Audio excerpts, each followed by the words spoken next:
तो हेलो दोस्तों, good morning. Welcome back to another episode.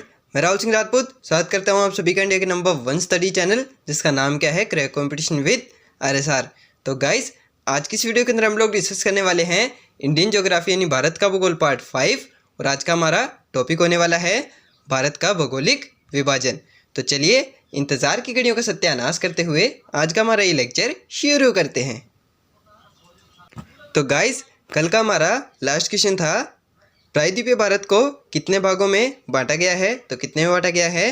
तो प्रायद्वीपीय भारत को 2 भागों में बांटा गया है। कौन कौन से? एक तो है प्रायद्वीपीय पर्वत और दूसरा क्या है? दूसरा है प्रायद्वीपीय पठार। तो ये हमारा कल का लास्ट क्वेश्चन था। तो चलिए आज के हमारे फर्स्ट क्वेश्चन पर चलते हैं। तो आज का हमारा फर्स्ट क्वेश्चन क्या है? फर्स्ट क्वेश्चन है, अरावली पर्वतमाला कौन कौन से राज्यों से होकर गुजरती है? तो कौन कौन से होकर गुजरती है? तो वो गुजरती है गुजरात, राजस्थान, हरियाणा और दिल्ली। तो ये 3 राज्य और एक केंद्र शासित प्रदेश है जिनसे अरावली पर्वतमाला होकर गुजरती है। ये राजस्थान के अंदर इसका सबसे अधिक भाग पाया जाता है और ये राजस्थान की सबसे लंबी पर्वतमाला है। तो ये जो अरावली पर्वतमाला है वो 3 राज्यों और एक केंद्र शासित प्रदेश से होकर गुजरती है। कौन कौन से? एक तो गुजरात, दूसरा राजस्थान और तीसरा है हरियाणा और चौथा जो केंद्र शासित प्रदेश है कौन सा? दिल्ली। वहाँ से होकर अरावली पर्वतमाला गुजरती है। तो चलिए आज के हमारे नेक्स्ट क्वेश्चन पर चलते हैं। नेक्स्ट क्या है? नेक्स्ट है, अरावली पर्वतमाला का अधिकतम भाग कौन से राज्य में है? तो ये मैंने आपको अभी बताया, इसका अधिकतम भाग कौन से राज्य में है? तो इसका अधिकतम भाग है राजस्थान के अंदर और ये राजस्थान की सबसे लंबी पर्वतमाला है। तो चलिए हमारे नेक्स्ट क्वेश्चन पर चलते हैं। नेक्स्ट क्या है? नेक्स्ट है, अरावली पर्वत की सबसे ऊंची चोटी कौन सी है? यानी अरावली पर्वत की जो सबसे ऊंची पर्वत चोटी है, जो हाईएस्ट पीक है, वो कौन सी है? तो वो है गुरु शिखर और इसकी ऊंचाई कितनी है? तो वो है 1722 मीटर। और हिमालय की जो भारत के अंदर जो सबसे ऊंची पर्वत चोटी है वो कौन सी है? वो है K2 या गॉडविन ऑस्टिन। और हिमालय की सबसे ऊंची पर्वत चोटी कौन सी है? तो वो है माउंट एवरेस्ट, जो मैंने आपको पीछे की क्लासेस के अंदर अच्छे से समझा दिया है। और ये जो अरावली पर्वत है इसकी सबसे हाईएस्ट पीक कौन सी है? तो वो है गुरु शिखर और जिसकी ऊंचाई कितनी है? 1722 मीटर। तो चलिए हमारे नेक्स्ट क्वेश्चन पर चलते हैं। नेक्स्ट क्या है? नेक्स्ट है, राष्ट्रपति भवन कहाँ पर स्थित है? तो हमारा जो राष्ट्रपति भवन है वो कहाँ पर है? वो है रायसीनिया की पहाड़ियों के ऊपर। और ये रायसीनिया की पहाड़ियाँ कहाँ पर है? यानी ये जो रायसीना की पहाड़ियाँ हैं वो कहाँ पर स्थित हैं? वो है अरावली पर्वत के अंदर। और ये कहाँ पर है? ये है दिल्ली के अंदर। इतना तो आपको पता होगा कि हमारा जो राष्ट्रपति भवन है वो कहाँ पर है? वो है दिल्ली के अंदर। लेकिन ये स्थित कहाँ पर है? तो ये है रायसीना की पहाड़ियों के ऊपर। और ये रायसीना की पहाड़ियाँ कहाँ पर है? तो ये है अरावली पर्वतमाला के अंदर। और वो भी कहाँ पर है? वो है दिल्ली के अंदर। तो चलिए हमारे नेक्स्ट क्वेश्चन पर चलते हैं। तो हमारा नेक्स्ट क्वेश्चन क्या है? नेक्स्ट है, अरावली पर्वत कैसा पर्वत है? तो पिछली क्लासेस के अंदर मैंने आपको पर्वतों के प्रकार समझाए थे कि पर्वत किस प्रकार के होते हैं। तो पर्वत कितने प्रकार के होते हैं? तो पर्वत होते हैं 3 प्रकार के। कौन कौन से? एक तो मैंने आपको बताया था फोल्ड माउंटेन, दूसरा क्या बताया था? ब्लॉक माउंटेन, और तीसरा क्या बताया था? लावा माउंटेन। ये जो ब्लॉक माउंटेन होते हैं ये कैसे होते हैं? तो ये जान लीजिए, ये जो इस प्रकार के जो पर्वत होते हैं उनको क्या कहते हैं? उनको कहते हैं ब्लॉक माउंटेन। और इसका दूसरा टाइप मैंने आपको बताया था, दूसरा क्या था? Fold mountain. उनको कहते हैं वलित पर्वत। और वो होते हैं कुछ इस प्रकार के, जो इस प्रकार से जो पर्वत पाए जाते हैं उनको क्या कहते हैं? उनको कहते हैं फोल्ड माउंटेन। और इसका तीसरा प्रकार कौन सा था? तो तीसरा मैंने आपको बताया था, ये जो ज्वालामुखी होते हैं इनके अंदर से जो लावा बाहर निकलता है और उससे जो माउंटेन बनते हैं उनको क्या कहते हैं? तो उनको कहते हैं लावा माउंटेन। तो ये जो हमारा अरावली पर्वत है ये किस प्रकार का पर्वत है? तो ये है अरावली पर्वत है, ये एक अवशिष्ट पर्वत है और यह विश्व के सबसे पुराने पर्वतों में से एक है। और ये अवशिष्ट के साथ ही एक फोल्ड माउंटेन भी है। यानी ये जो वलित पर्वत जो होते हैं, ये जो अरावली पर्वत है ये एक वलित पर्वत है, यानी एक फोल्ड माउंटेन है। और इसको एक अवशिष्ट पर्वत भी कहा जाता है। तो ये जो अरावली पर्वत है ये एक अवशिष्ट पर्वत है और ये वलित पर्वत है और ये विश्व के सबसे पुराने पर्वतों में से एक है। यानी अगर आपके एग्ज़ाम में क्वेश्चन आता है तो अगर सबसे पुराना पर्वत आपसे पूछा गया है और ऑप्शन के अंदर अरावली पर्वत दिया हुआ है, लेकिन अगर आपको नहीं भी क्वेश्चन आ रहा है तो आप लोग अरावली पर्वत को टिक कर सकते हैं, क्योंकि ज़्यादातर बार जो है क्वेश्चन इसी से पूछा जाता है। किससे? ये जो अरावली पर्वत है इसी से पूछा जाता है कि विश्व का सबसे पुराना पर्वत कौन सा है, या भारत का सबसे, विश्व का नहीं, हम इसको भारत का ही कहेंगे, विश्व के अंदर तो और भी बहुत पुराने पुराने पर्वत हैं, लेकिन अगर आपसे भारत का सबसे पुराना पर्वत पूछा जाए तो आप अरावली पर्वत लगा सकते हैं अगर ऑप्शन में दिया हुआ है तो ये एक अवशिष्ट पर्वत भी है, ये भी आप लोग ध्यान रखिएगा। तो चलिए हमारे नेक्स्ट क्वेश्चन पर चलते हैं। नेक्स्ट क्या है? नेक्स्ट है हमारा अरावली पर्वत किस प्रकार का पर्वत है। तो ये मैंने आपको भी बताया, अरावली पर्वत जो है वो एक वलित पर्वत है। वलित पर्वत का क्या मतलब है? Fold mountain. और फोल्ड माउंटेन कैसे थे? तो फोल्ड माउंटेन ये मैंने आपको अभी समझाया था, जो इस प्रकार के जो पर्वत होते हैं वो कैसे होते हैं, उन्हें कहते हैं वलित पर्वत यानी फोल्ड माउंटेन। और ये जो अरावली पर्वत है ये भी एक प्रकार का वलित पर्वत है। और जो हिमालयाज़ हैं यानी जो हिमालय पर्वत है वो भी किस प्रकार का पर्वत है? तो वो भी एक वलित पर्वत है यानी एक फोल्ड माउंटेन ही है। तो चलिए हमारे नेक्स्ट क्वेश्चन पर चलते हैं। नेक्स्ट क्या है? नेक्स्ट है माउंट आबू पर्वत कौन सी पर्वतमाला में स्थित है। तो ये जो माउंट आबू है वो कहाँ पर है? वो है राजस्थान के अंदर। और ये कहाँ पर है, यानी ये कौन से पर्वत के अंदर स्थित है?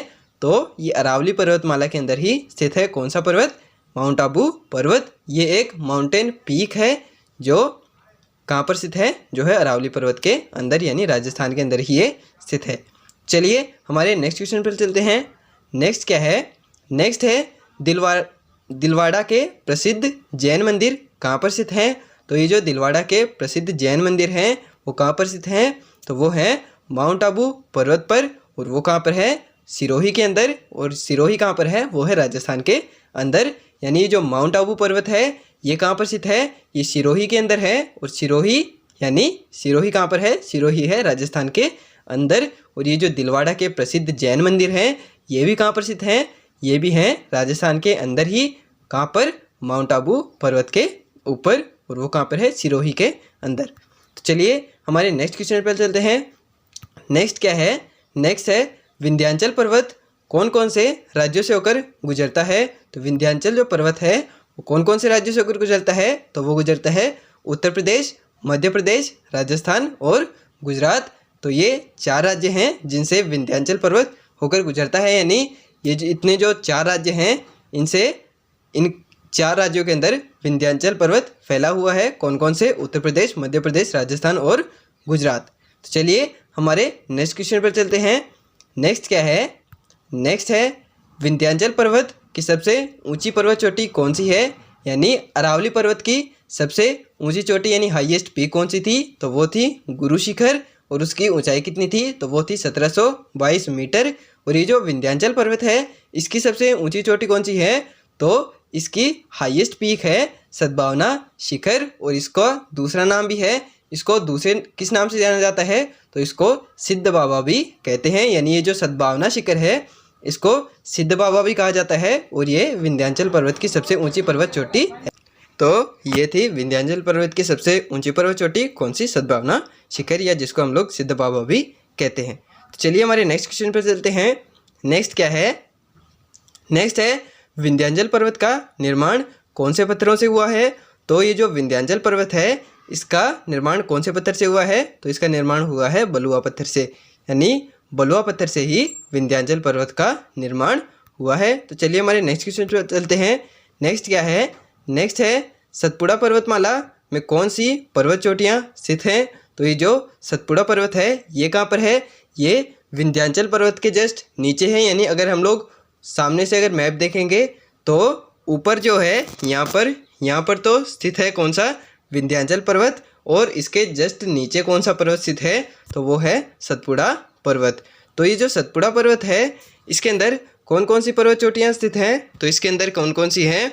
इसके अंदर है मैकाल। दूसरी कौन सी है? दूसरी है अमरकंटक की चोटी।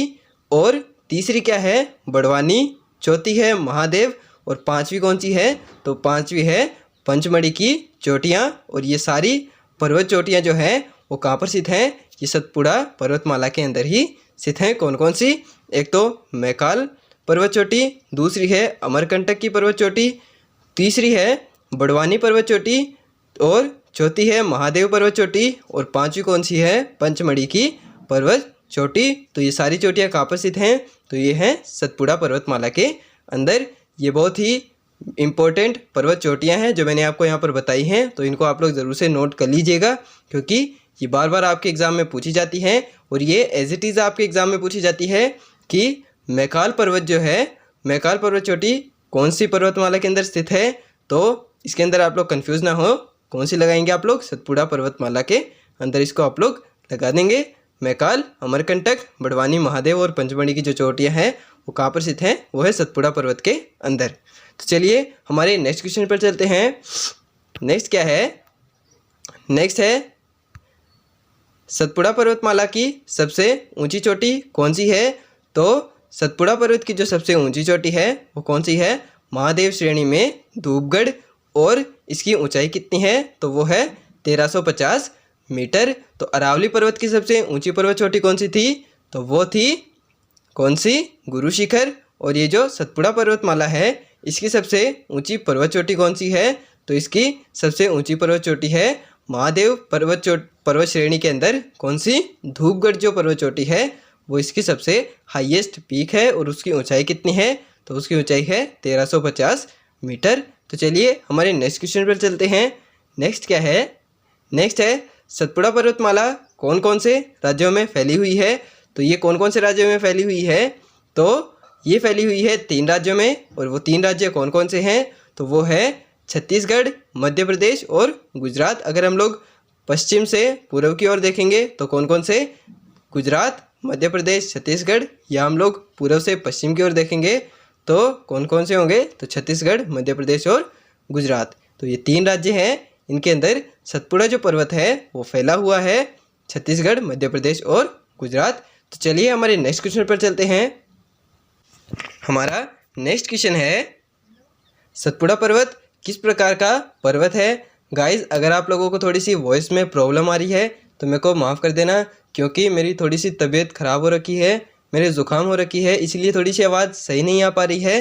अगर आप लोगों को प्रॉब्लम आ रही है आवाज़ सुनने में तो मेरे को माफ़ करना, मैं अगली जो क्लास होगी उसके अंदर थोड़ा सा ठीक हो जाऊँगा, तो मैं आप लोगों के लिए थोड़ी सी अच्छी वॉइस लाने की कोशिश करूँगा।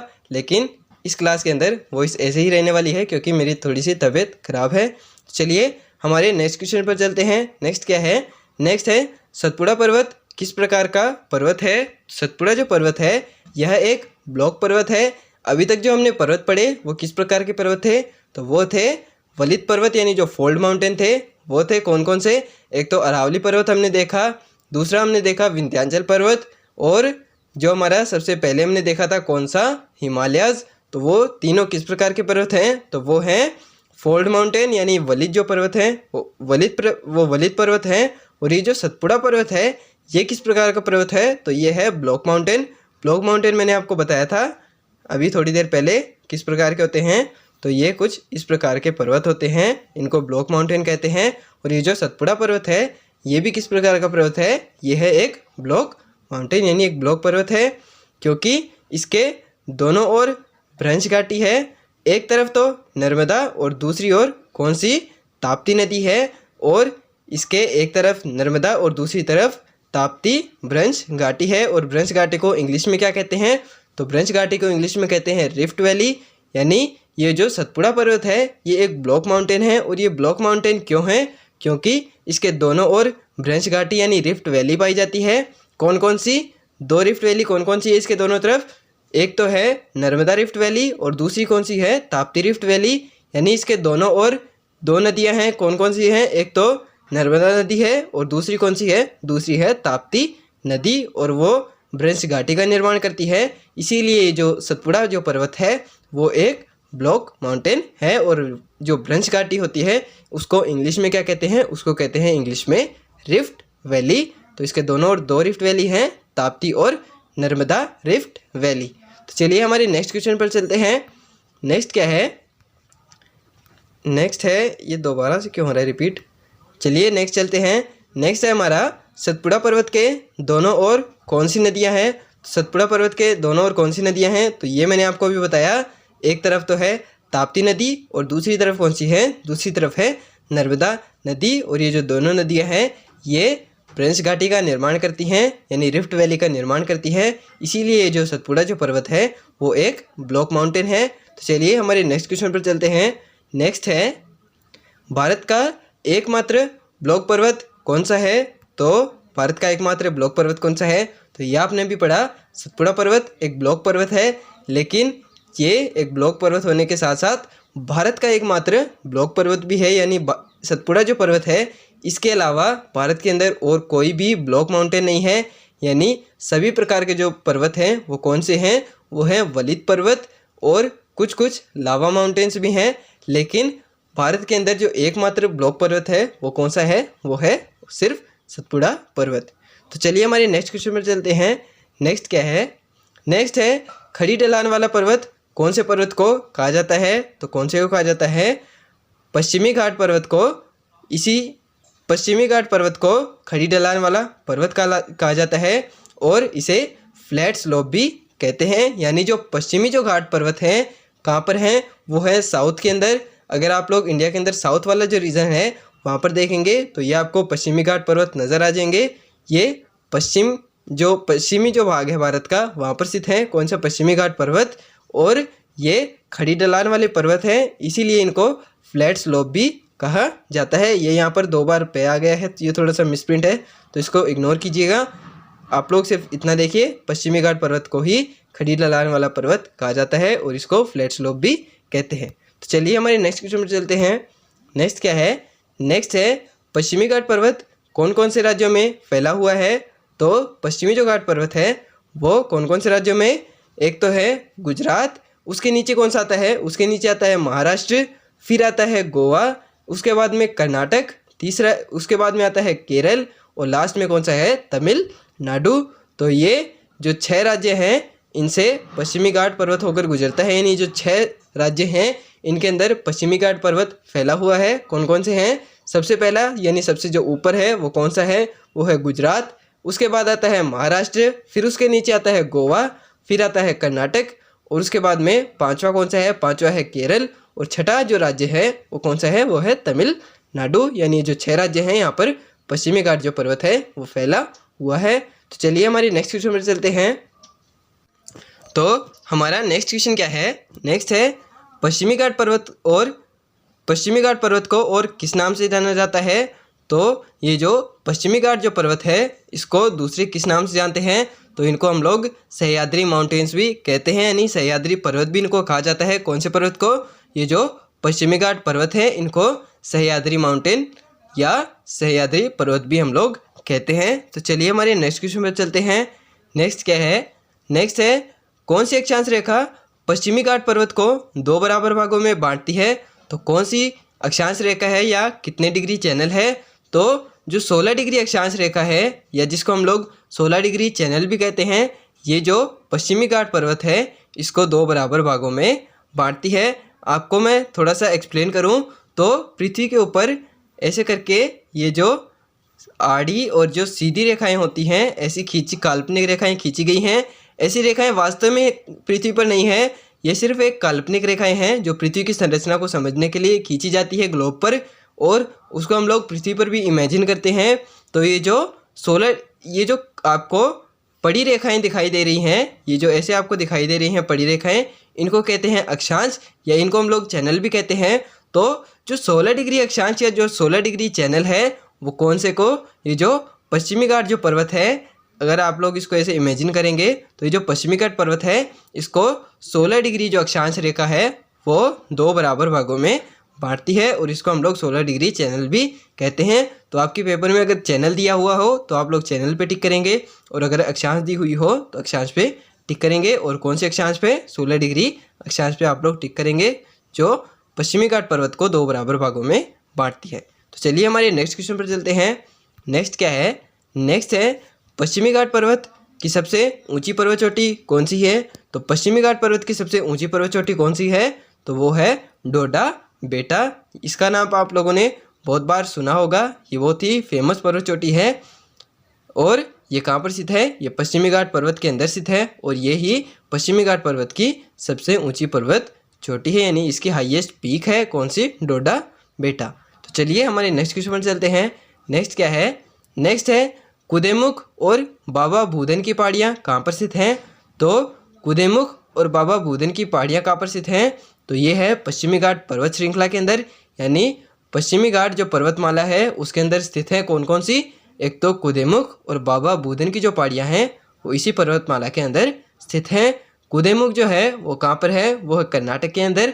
और जो बाबा भूधन की पहाड़ी है वो कहाँ पर स्थित है? वो है डोडा बेटा के अंदर। ये जो मैंने आपको पिछले क्वेश्चन में बताई थी, जो डोडा बेटा है ये इसकी पश्चिमी घाट पर्वत की हाईएस्ट पीक है और इसी के अंदर स्थित है कौन सी पहाड़ी? तो वो है बाबा भूधन की पहाड़ी। और जो कुदेमुख है वो कहाँ पर स्थित है? तो वो है कर्नाटक के अंदर। और ये दोनों कुदेमुख और बाबा भूधन की जो पहाड़ियाँ हैं ये कहाँ पर स्थित हैं? ये है पश्चिमी घाट पर्वतमाला के अंदर। तो चलिए हमारे नेक्स्ट क्वेश्चन पर चलते हैं।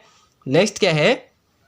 नेक्स्ट है पश्चिमी घाट पर्वत और पूर्वी घाट पर्वत के मिलान क्षेत्र को क्या कहा जाता है? तो ये जो पश्चिमी घाट जो पर्वत है और जो पूर्वी घाट जो पर्वत है इसके मिलान क्षेत्र को क्या कहा जाता है? तो इसको कहा जाता है नीलगिरी रंगम। और ये कहाँ पर मिलते हैं? तो ये मिलते हैं नीलगिरी की पहाड़ियों के अंदर। ये आप लोग देख सकते हैं, ये जो पश्चिमी घाट पर्वत है और ये जो पूर्वी घाट पर्वत है ये रेगुलर माउंटेन नहीं है, ये इरेगुलर माउंटेन है, यानी ये जगह जगह से कटा हुआ है। ये जो पश्चिमी घाट पर्वत है ये तो एक पूरा एक पर्वतमाला है और ये जो पर्वत श्रेणी है और ये कहीं पर भी कटी छटी नहीं है। लेकिन ये जो पूर्वी जो घाट पर्वत है ये जगह जगह पर कटा हुआ है और ये इरेगुलर माउंटेन है। और ये जो पश्चिमी घाट जो पर्वत है ये एक रेगुलर माउंटेन है, यानी ये कहीं पर भी कटा हुआ नहीं है। लेकिन ये जो पूर्वी घाट जो पर्वत है ये जगह जगह से कटा हुआ है और ये इरेगुलर माउंटेन है। और ये जो पश्चिमी घाट जो पर्वत और ये जो पूर्वी घाट है पर्वत है ये जहाँ पर मिलते हैं इस स्थान को क्या कहते हैं? तो इसको कहते हैं नीलगिरी रंगम। और ये जो दोनों पर्वतमालाएं हैं ये कहाँ पर मिलती हैं? ये मिलती हैं नीलगिरी की पहाड़ियों के अंदर और इसी स्थान को नीलगिरी रंगम भी कहा जाता है। तो चलिए हमारे नेक्स्ट क्वेश्चन पर चलते हैं। नेक्स्ट क्या है? नेक्स्ट है पूर्वी घाट पर्वत को और क्या कहा जाता है, यानी पूर्वी घाट पर्वत को और किस नाम से जाना जाता है? तो पूर्वी जो घाट पर्वत है इसको इरेगुलर माउंटेन भी कहते हैं। इरेगुलर क्यों कहते हैं ये मैंने आपको अभी बता दिया है। इसको इरेगुलर माउंटेन क्यों कहते हैं? क्योंकि इसे नदियों ने जगह जगह से काट रखा है। यानी ये जो पश्चिमी जो घाट पर्वत है ये एक रेगुलर माउंटेन है, ये कहीं पर भी कटा हुआ नहीं है। लेकिन ये जो पूर्वी जो घाट पर्वत है ये जगह जगह से कटा हुआ है। और क्यों कटा हुआ है? क्योंकि इसको जगह जगह से नदियों ने काट रखा है। क्योंकि ये जो गोदावरी और ये जो कृष्णा, ये कावेरी, तुंगभद्रा जो नदियाँ हैं वो किधर जाती हैं? वो जाती हैं पूर्वी भारत के पूर्वी इलाके में, यानी जो पूर्वी भाग है उस तरफ इनका मुँह है। और ये कहाँ पर गिरती हैं? तो ये गिरती है बंगाल की खाड़ी के अंदर। इसीलिए इन नदियों ने ये जो पूर्वी घाट जो पर्वत है इसको जगह जगह से काट रखा है। इसीलिए इसको इरेगुलर माउंटेन भी कहा जाता है। इरेगुलर क्यों? क्योंकि ये रेगुलर नहीं है, ये जगह जगह से कटा हुआ है। किसके द्वारा? नदियों के द्वारा। तो चलिए हमारे नेक्स्ट क्वेश्चन पर चलते हैं। नेक्स्ट क्या है? नेक्स्ट है पूर्वी घाट पर्वत की सबसे ऊंची पर्वत चोटी कौन सी है? यानी जो पूर्वी घाट पर्वत है इसकी हाईएस्ट पीक कौन सी है? तो वो कौन सी है? तो वो है महेंद्रगिरी, या जिसको हम लोग विशाखापत्तनम भी कहते हैं। इसका नाम आप लोगों ने बहुत बार सुना होगा। ये जो विशाखापत्तनम है और ये जो महेंद्रगिरी है इसका नाम आप लोगों ने बहुत बार सुना होगा, क्योंकि ये बहुत ही फेमस पर्वत चोटियाँ हैं। और ये कहाँ पर स्थित हैं? तो ये स्थित हैं पूर्वी घाट पर्वत के अंदर। और ये जो महेंद्रगिरी या जिसको हम लोग विशाखापत्तनम भी कहते हैं ये पूर्वी घाट पर्वत की सबसे हाईएस्ट पीक है, यानी सबसे ऊंची पर्वत चोटी है। तो चलिए हमारे नेक्स्ट क्वेश्चन पर चलते हैं। नेक्स्ट क्वेश्चन क्या है हमारा? नेक्स्ट है दक्षिण भारत की सबसे ऊंची पर्वत चोटी कौन सी है? तो दक्षिण भारत की सबसे ऊंची चोटी कौन सी है?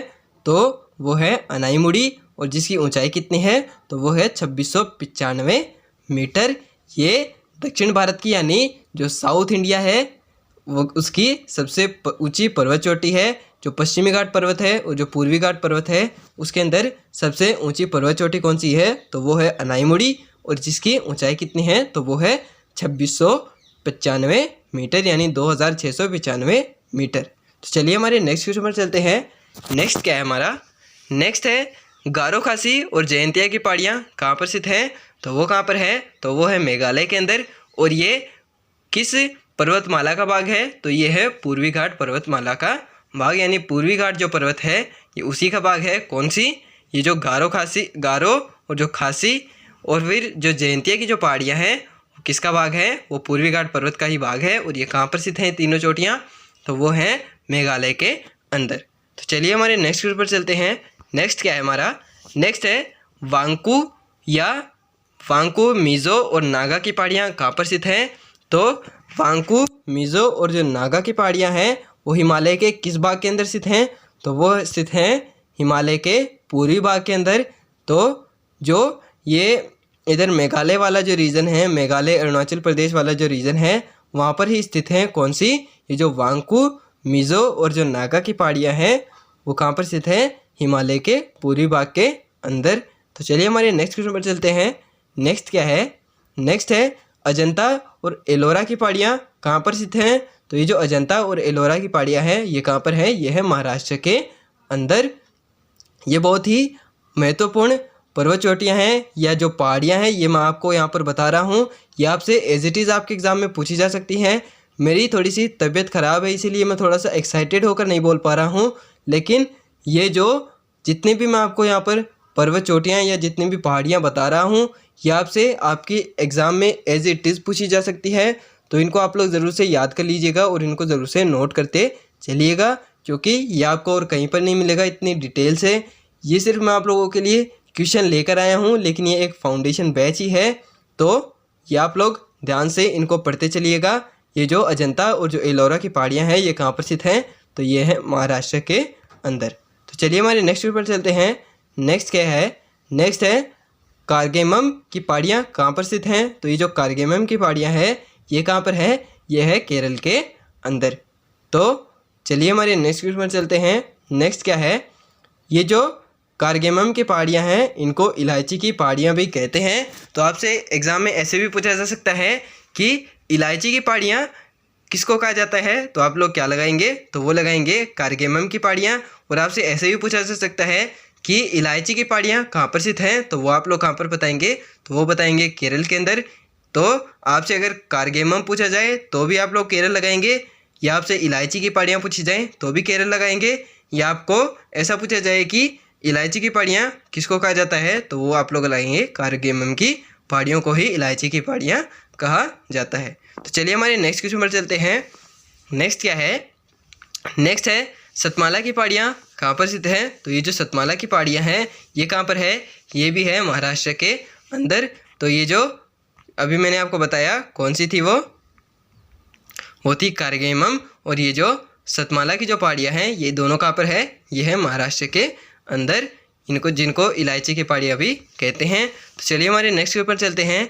नेक्स्ट क्या है, नेक्स्ट है प्रायद्वीपीय पठार को कितने भागों में बांटा गया है, तो प्रायद्वीपीय पठार को 3 भागों में बांटा गया है। कौन कौन से, एक तो मध्य उच्च प्रदेश, दूसरा क्या है, दूसरा है दक्कन का पठार, और इसके बाद में तीसरा क्या है, तीसरा है छोटा नागपुर का पठार। तो ये 3 भागों में बांटा गया है किसको, प्रायद्वीपीय पठार को।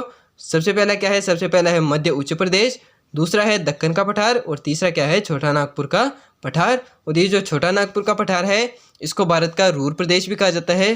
क्यों, क्योंकि इसके अंदर भारत के सबसे अधिक खनिज जो पदार्थ हैं वो पाए जाते हैं, यानी सबसे अधिक खनिज पदार्थों की वजह से इसको भारत का रूर प्रदेश भी कहा जाता है। और यहाँ पर इंडस्ट्रीज ज़्यादा हैं और मानव कम रहते हैं। कहाँ पर, ये जो छोटा नागपुर का पठार है यहाँ पर जो आबादी है वो कम पाई जाती है। क्यों, क्योंकि ये एक इंडस्ट्रियल एरिया है, यहाँ पर खनिज पदार्थों को खनन किया जाता है और जो बड़ी बड़ी जो माइंस होती हैं वो यहाँ पर स्थित है, इसीलिए यहाँ पर ज़्यादा आबादी नहीं है, यहाँ पर सिर्फ इंडस्ट्रियल एरिया पाया जाता है।